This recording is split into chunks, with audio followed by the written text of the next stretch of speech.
Dans ce journal, nous nous intéressons à la visite de reconnaissance aux autorités maliennes. Le ministre Jean-Emmanuel Ouédraogo allait remercier le pays invité d'honneur pour sa grande participation au FESPACO 2023, a eu droit à une visite guidée au Musée national du Mali et quelques monuments de la ville de Bamako. Un pan du potentiel culturel et touristique du Mali. À voir en image dans ce reportage de Siel Assina Ouattara et Caroline Ouaré. Quelques notes musicales exécutées sur des instruments africains. Ici, l'on reconnaît facilement le balafon. Au Mali, les femmes jouent. Ressemblances et similitudes. Un peu plus loin de l'ambiance musicale, une ambiance du passé s'offre à l'émissaire du Burkina.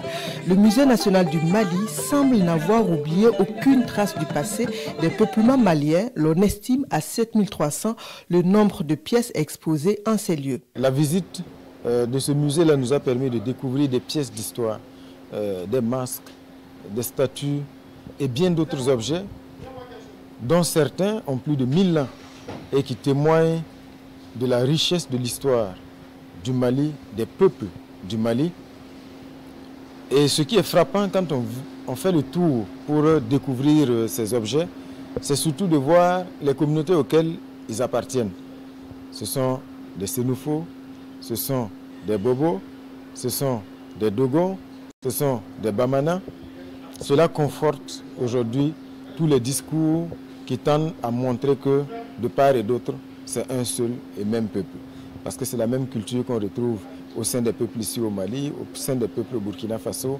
Et ces objets de haute valeur sont là pour témoigner de la richesse de la culture de nos peuples.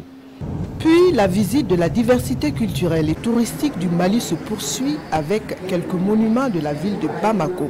Le mémorial Modibo Keïta, du nom du premier président du Mali, est chantre de l'unité africaine. L'unité africaine que le Mali représente également à travers un monument en plein cœur de Bamako, la tour de l'Afrique. Nous avons pu visiter également le mémorial Modibo Keïta.